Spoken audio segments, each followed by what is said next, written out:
Hello dear students, আজকে আমি তোমাদের জন্য নিয়ে এসেছি দুটো ইংরেজি শব্দ, এক্সেপ্ট এবং উইথআউট। এই দুটো শব্দ খুবই কনফিউজিং হয়ে ওঠে, কারণ এই দুটো শব্দ যে একই অর্থ বহন করে, ব্যতীত বা ছাড়া, অর্থাৎ কোনো কিছুকে বাদ দেওয়া হলে উইথআউট বা এক্সেপ্ট শব্দটি ব্যবহার করা হয়, এটা আমরা জানি।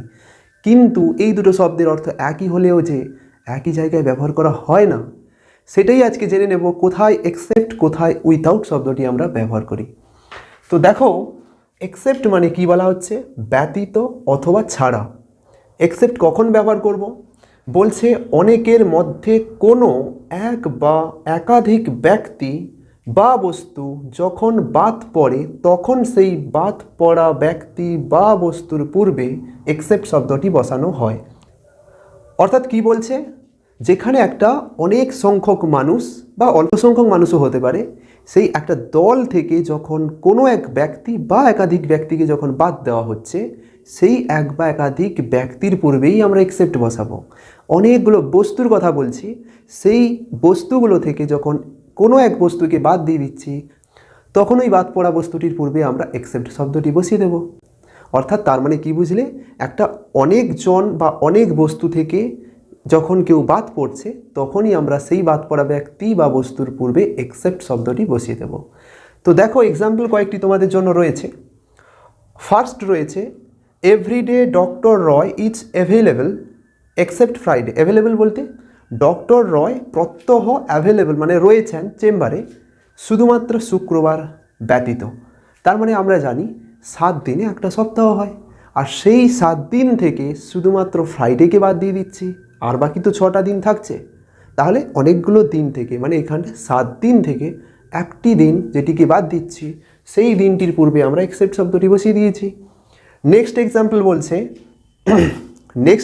বলছে এক্সেপ্ট সুমন, সুমন ছাড়া all of my friends attended the party. আমার সকল বন্ধু পার্টিতে অংশগ্রহণ করেছিল অথবা পার্টি অ্যাটেন্ড করেছিল।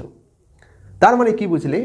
যেখানটায় ধরে নিচ্ছি যে ব্যক্তি কথা বলছে তার সুমন নামে একজন বন্ধু রয়েছে, রোহিত নামে একজন বন্ধু আছে, রবীন্দ্র নামে এক বন্ধু আছে, কমল নামে এক বন্ধু আছে, বিকাশ নামে এক বন্ধু আছে,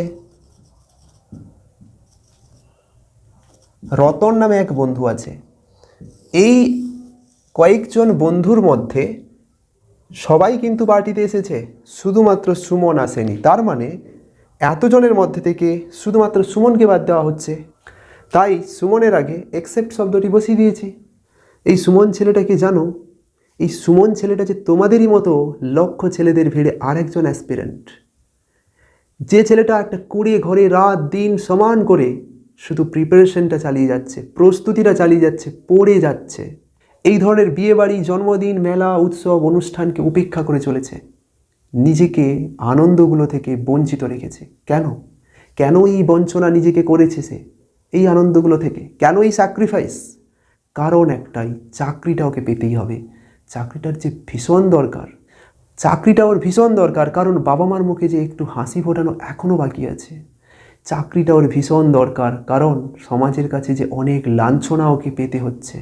চাকরিটা দরকার কারণ সমাজের কাছে নিজেকে যে প্রতিষ্ঠিত করতে হবে। চাকরিটা দরকার বাবা মাকে যে গর্ব অনুভব করাতে হবে। চাকরিটা দরকার নিজের ভবিষ্যৎকে নিরাপদ করতে হবে। তাই আজকে রাত দিন সমান করে আমার বিশ্বাস সুমনেরই মতো তোমরাও প্রস্তুতি চালিয়ে যাচ্ছ। And I believe you can do, and you can crack the exam, and you will make your parents proud of you. Okay, আমার অনেক শুভেচ্ছা রইল। তোমরা সেই সাফল্যের চাবিকাঠি অর্জন করো, এই সাফল্যে তোমরাও একদিন পৌঁছে যাও। তো চলো, নেক্সট এক্সাম্পল কি বলছে? Every month he comes to his house except March. প্রত্যেক মাসে তিনি তার বাড়িতে আসেন এক্সেপ্ট মার্চ। মার্চ মাস ব্যতীত। আমরা জানি 12টি মাস রয়েছে ইংরেজিতে। এই 12টি মাসের মধ্য থেকে শুধুমাত্র মার্চ মাসটিকে বাদ দিয়ে দিচ্ছি, তাই মার্চের আগে এক্সেপ্ট শব্দটি বসিয়ে দিয়েছি। নেক্সট এক্সাম্পল কি বলছে? I like all the vegetables except potato. আমি সমস্ত শাকসবজি অথবা তরিতরকারি পছন্দ করি এক্সেপ্ট পটেটো। আলু ছাড়া অনেক শাকসবজি বা তরিতরকারি রয়েছে, তোমরা জানো। সকল শাকসবজি বা তরিতরকারি থেকে শুধুমাত্র পটেটোকে বাদ দিয়ে দেওয়া হচ্ছে, তাই পটেটোর আগে অ্যাকসেপ্ট শব্দটি বসিয়ে দিয়েছি। তো আশা করি তোমরা অ্যাকসেপ্ট শব্দটি কোথায় কোথায় ব্যবহার করা হয় তোমরা বুঝতে পারলে। চলো নেক্সট উইথাউট শব্দটি আমরা কোথায় বসানো হয় জেনে নেব। উইথাউটের মানে কি? ছাড়া, ওই অ্যাকসেপ্টের মতোই, কিন্তু কখন ব্যবহার করব? বলছে শুধুমাত্র একজন ব্যক্তি বা বস্তু যা অত্যন্ত প্রয়োজনীয় অথচ সেই বাদ পড়ে, তখনই তার পূর্বে উইথাউট বসানো হয়। মানে কি বুঝলে?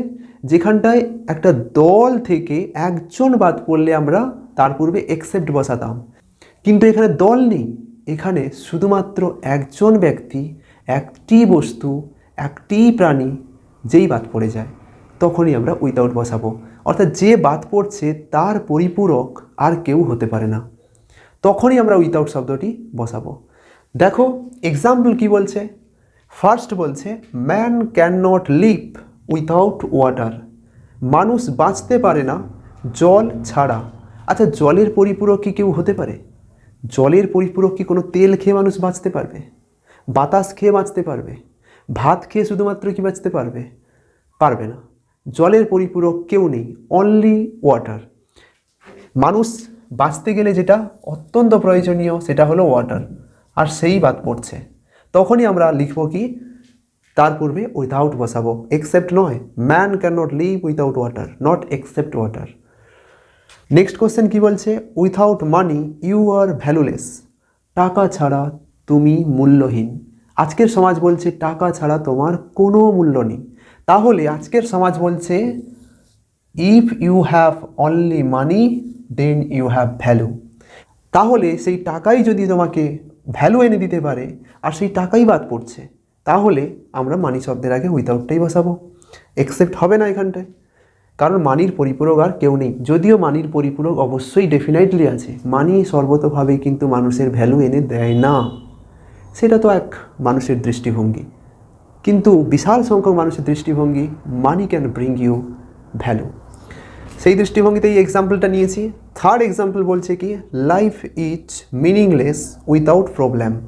খুব সুন্দর একটা কথা যে life is meaningless without problem. সমস্যা ছাড়া জীবন কিন্তু অর্থহীন। তার মানে বলছে প্রবলেম থাকতেই হবে, অনলি প্রবলেম। শুধুমাত্র সমস্যা যদি থাকে তবেই লাইফ মিনিংফুল হয়ে যায়। Only problem is necessary in your life. তাহলে যেখানে প্রবলেমটাই শুধুমাত্র, এটাই জীবনকে মিনিংফুল করতে পারে। তাই এখানে এর মধ্যে আর কেউ নেই, আর সেই প্রবলেমটাকেই যখন বাদ দিয়ে দিচ্ছি তখনই আমরা উইথাউট বসিয়ে দিচ্ছি। ওকে, নেক্সট বলছে একজন অন্ধ প্রেমিক বা অন্ধ প্রেমিকা বলছে I can not live without you. আমি তোমাকে ছাড়া বাঁচতে পারবো না। I can not live without you. আমি তোমাকে ছাড়া বাঁচবো না, বাঁচতে পারবো না একেবারে। তার মানে তার কাছে এই ইউ, সে প্রেমিক হতে পারে কিংবা প্রেমিকা হতে পারে, মেল পার্সন হোক ফিমেল পার্সন হোক, সেই অনলি ওয়ান, দ্যাট পার্সন তার কাছে তার জীবনের মূল্য। তাই তাকে ছাড়া সে বাঁচতে পারবে না। তাই একজনই শুধুমাত্র তার কাছে জীবনের উৎস, আর সেই যখন বাদ পড়ে যায় তার পূর্বে আমরা উইথাউট বসিয়ে দেব। তো আজকের এই টপিকের ওপরে তোমাদের প্র্যাকটিসের জন্য কয়েকটি প্রশ্ন এনেছি। তো চলো, কোথায় উইথাউট হবে, কোথায় এক্সেপ্ট হবে, তোমরাই ডিসাইড করবে। 1 নম্বরে বলা হচ্ছে I don't like myself without a beard নাকি এক্সেপ্ট আ বিয়ার্ড।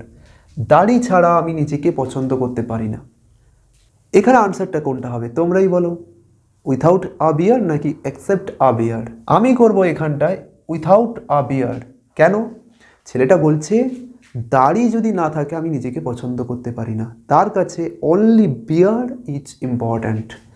তাই শুধুমাত্র এখানটায় সে বিয়ার্ডের কথা বলছে, আর সেটা যদি না থাকে সে নিজেকে পছন্দ করতে পারে না। তাহলে তখনই আমরা উইথাউট করব। হ্যাঁ, এখানে কিন্তু বলার আছে, এখানে তোমরা অ্যাকসেপ্ট করতে পারো, তখন অর্থটা কিন্তু বদলে যাবে। ঠিক অর্থটা কি দাঁড়াবে? আমি যদি অ্যাকসেপ্ট করি যে আমি নিজেকে পছন্দ করতে পারি না, অ্যাকসেপ্ট আ বিয়ার্ড, একটা দাড়ি ছাড়াও কিন্তু আমি নিজেকে পছন্দ করতে পারি না, অর্থটা তখন কিভাবে দাঁড়াচ্ছে? তখন কি বোঝাচ্ছে? যদি স্কিন না থাকে ভালো সেদিন, ধরো এমন একদিন তার কাছে স্কিনটা খুব খারাপ হয়ে গেছে, তাহলেও পছন্দ করতে পারে না। যদি তার কাছে ভালো ড্রেস না থাকে তাহলেও পছন্দ করতে পারে না, যদি তার কাছে গাড়ি না থাকে সেদিন তাহলেও পছন্দ করতে পারে না, যদি তার কাছে বিয়ার না থাকে তাহলেও পছন্দ করতে পারে না। তাহলে ভেবে দেখো, তার অপছন্দের লিস্ট দেখতে পাচ্ছ। তাই তাদের মধ্যে বলছে, ধরো স্কিন সেদিন ভালো আছে, ড্রেস ভালো আছে, কার ভালো আছে, কিন্তু বিয়ার ভালো নেই। বিয়ার যদি না থাকে তাহলে সে পছন্দ করতে পারছে না। তাহলে এই দলের মধ্যে থেকে শুধু বিয়ারকে বাদ দিচ্ছি, তাহলে তখনও বলবে আমি দাড়ি ছাড়াও নিজেকে পছন্দ করতে পারি না। স্কিন ভালো থাক, ড্রেস ভালো থাক, কার ভালো থাক, কিন্তু দাড়ি ছাড়াও আমি নিজেকে পছন্দ করতে পারি না। তখন আমরা অ্যাকসেপ্ট করব। তো খুব কমন যদি ধরে নিতে হয় তাহলে কিন্তু আমরা করব উইথাউট। নেক্সট কোশ্চেন কি বলছে? নেক্সট বলছে অ্যাকসেপ্ট ইউ নাকি without you I could not do it. তোমাকে ছাড়া আমি কিন্তু এই কাজটা করতে পারতামই না। তার মানে বক্তা বলতে চাইছে শুধুমাত্র তোমার জন্যই এই কাজটা করতে পেরেছি, শুধুমাত্র ইউ। তাহলে তখন কি হবে? আর ইউ ছাড়া, তুমি ছাড়া এটা করতে পারতাম না, তাহলে হবে কি? উইথাউট। নেক্সট বলছে everyone was there without Sandeep নাকি এক্সেপ্ট সন্দীপ। তোমরাই ডিসাইড করো। সবাই উপস্থিত ছিল, শুধু সন্দীপ ওই দল থেকে বাদ পড়ে গেছে। তাহলে দল থেকে যখন একজন বাদ পড়ে যাবে তখন কি হয় বলেছি? অ্যাকসেপ্ট হয়, তাই না? নেক্সট কি বলছে? I like all my teachers, আমি আমার সকল শিক্ষক শিক্ষিকাদের পছন্দ করি। উইথাউট রথিন স্যার নাকি অ্যাকসেপ্ট রথিন স্যার। তাহলে ভাবো, সমস্ত শিক্ষককে পছন্দ করে বক্তা, কিন্তু ওই শিক্ষকদের দল থেকে শুধু রথিন স্যারকে বাদ দিচ্ছে। তাহলে দলের থেকে একজন বাদ যাচ্ছে, তার মানে হবে কি? অ্যাকসেপ্ট, তাই তো? 5 নম্বরে বলছে কি? ডে ইজ ইনকমপ্লিট, দিন কিন্তু অসম্পূর্ণ থেকে যায়। উইথাউট নাইট নাকি অ্যাকসেপ্ট নাইট। রাত ছাড়া দিন অসম্পূর্ণ। তার মানে এখানটায় রাতের কথা শুধু হচ্ছে, এখানে নাইটের পরিপূরক আর কেউ নেই। যদি রাত না থাকে তাহলে দিন কিন্তু অসম্পূর্ণ, তাহলে হবে কি? উইথাউট। নেক্সট বলছে কি? Savita will bring all her children, Savita তার সকল শিশুকে আনবে। উইথাউট রিমি নাকি অ্যাকসেপ্ট রিমি। দেখো, ধরে নিচ্ছি সবিতার 4 জন শিশু, আর এই 4 জনের মধ্যে থেকে শুধুমাত্র রিমিকে ওই দল থেকে বাদ দিচ্ছি, তাহলে হবে কি? তাহলে হবে অ্যাকসেপ্ট। সবশেষে রয়েছে লাস্ট যেটা রয়েছে কি? The man can not walk without walking stick নাকি এক্সেপ্ট ওয়াকিং স্টিক। লোকটা হাঁটতে পারে না ওয়াকিং স্টিক ছাড়া। তার মানে বুঝে নিতে হবে যে লোকটার কাছে ওয়াকিং স্টিক থাকলেই হাঁটতে পারে, অনলি ওয়াকিং স্টিক। তাহলে শুধুমাত্র ওয়াকিং স্টিকের কথা হচ্ছে এখানে। এই নয় যে ওয়াকিং স্টিক ছাড়াও সে হাঁটতে পারে, এমনটা নয়। ওয়াকিং স্টিক ছাড়া সে একেবারেই হাঁটতে পারে না। তাহলে শুধুমাত্র ওয়াকিং স্টিকের কথা হচ্ছে। সো এখানটায় কী করব? উইথাউট করব। তো আজকে এইটুকুই, দেখা হচ্ছে পরের ভিডিওতে। Till then, all the best.